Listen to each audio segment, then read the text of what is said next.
Have you ever wondered what a thought actually looks like? I mean, really looks like? For pretty much all of human history, that was pure science fiction. But today, we're going to pull back the curtain on the amazing technology that lets us peer inside a living, working brain and actually see the parts that light up when we think, feel, or even remember something. It really does seem kind of magical, doesn't it? A giant, humming machine that can somehow detect something as invisible and as private as an idea. So how on earth does it work? Is it literally reading our minds? Well, let's dive in and find out how this incredible technology actually manages to see a thought. Okay, so let's start with the big reveal right up front. The way we see a thought with something called an fMRI is, well, it's probably not what you're picturing. It actually involves a really clever bit of scientific misdirection. That's right. The machine isn't directly listening to the electrical crackle of your neurons firing away. It's actually watching the blood flow. Think about it like this. You're trying to figure out which house on the street is throwing a huge party. You don't listen for the music. Instead, you just watch where all the pizza delivery cars are going. That's fMRI in a nutshell. So, to really get this, we need to look at how the brain manages its energy. You can picture it as this massive, unbelievably dense power grid. When one specific section fires up to do a job, it needs fuel, and it needs it, like, right now. This whole process has a fancy name, the hemodynamic response. Here's how it works. First, a bunch of your neurons fire. Now, these neurons don't keep any fuel in reserve. They're running on empty, so they immediately call out for more oxygen. The body's delivery service, your bloodstream, answers the call and rushes a flood of oxygen-rich blood to that exact spot. And that sudden surge of fresh blood is precisely what the fMRI scanner is designed to detect. So how can a machine tell the difference between just regular, everyday blood and this special delivery blood that's rushing to an active area? This is where the real genius of the whole thing lies.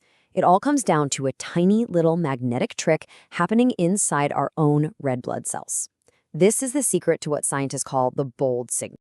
All right, let's meet our first key player. It's a protein called hemoglobin. When it's carrying a full load of oxygen, its name is oxyhemoglobin. Now, the most important thing you need to know about this guy is that it's completely invisible to an MRI's magnet. It has zero magnetic properties. The technical term for that is diamagnetic. It just doesn't care about magnets. And now for our second player. After that same protein drops off its oxygen to the hungry neurons, it's called deoxyhemoglobin. And here is the magic trick. As soon as that oxygen is gone, the protein suddenly starts acting like a tiny, weak magnet. This is called being paramagnetic. So let's put these two side by side, because this is everything. You've got your oxygen-rich blood, which is magnetically invisible, and gives the MRI a nice, clean signal.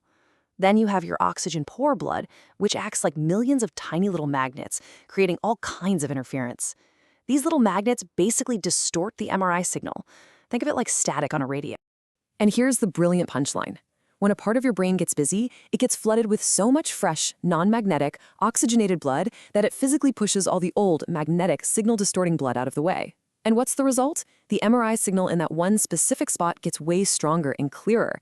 So when you see a brain scan in an area lights up, what you're really seeing is the spot where the magnetic static just got cleaned up. It's amazing. Now, this incredible discovery didn't just happen overnight. It took some real pioneers connecting the dots between physics, chemistry, and biology to give us this unbelievable window into the mind. So let's give them some credit. The huge breakthrough came in 1990. A scientist named Seiji Ogawa was the one who first proved that this difference in magnetism between the two types of blood could actually be picked up by an MRI scanner. This was the discovery. This is what made everything else possible. But Ogawa's work didn't just come out of nowhere. As you can see here, it was built on decades of earlier research, from the very first magnetic resonance images back in the 70s to building human-sized scanners in the 80s. And then just 2 years after Ogawa's paper, a researcher named Kenneth Kwong successfully used the exact same technique on people for the first time, and boom, the entire field of functional neuroimaging was born. Okay, so this bold signal is an absolutely amazing tool, but it's not perfect. The next great challenge for scientists is to take this kind of fuzzy, indirect picture we get now and sharpen it into something incredibly precise. So what are the challenges? Well, first, remember, we're measuring blood flow, which is an indirect peek at brain activity. Second, the signal itself can be super noisy. It's like trying to hear a whisper in the middle of a rock concert. And finally, it only shows us changes in activity, not the brain's overall baseline energy usage. And this is where the really cool cutting-edge research is happening right now. Scientists are starting to combine that messy real-world fMRI data with the fundamental laws of physics, basically the official rulebook for how fluids are supposed to move. They're using this physics rulebook to clean up all that noise and reveal a much, much clearer picture. And just look at the difference here. It's incredible. On the left, that's the raw, noisy data. It's fuzzy, a little indistinct. But on the right, that's the same data after it's been reconstructed using this new physics-based approach. It's been transformed into this beautifully clear, sharp, and accurate map of the blood flow. It's really like taking a blurry photo and suddenly snapping it into perfect focus. The ultimate goal here, the holy grail, is to create what's called a digital twin, a perfect, personalized computer model of a single person's brain blood flow. This wouldn't just be a static picture. It would be a living, working simulation that could help doctors understand diseases and plan surgeries with a level of accuracy we can only dream of today. So, to bring this all home, we aren't mind readers. In a way, we're more like magnetic plumbers. We see the ghost of a thought by detecting that tiny, subtle change in the magnetic field that happens when a big rush of fresh, non-magnetic blood clears out the old, slightly magnetic blood from a part of the brain that's working hard. And that leaves us with a really fascinating question to think about for the future.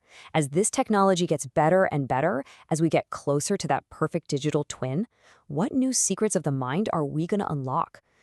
From truly understanding consciousness to maybe even curing diseases like Alzheimer's or epilepsy, the possibilities are just staggering. Thanks so much for watching.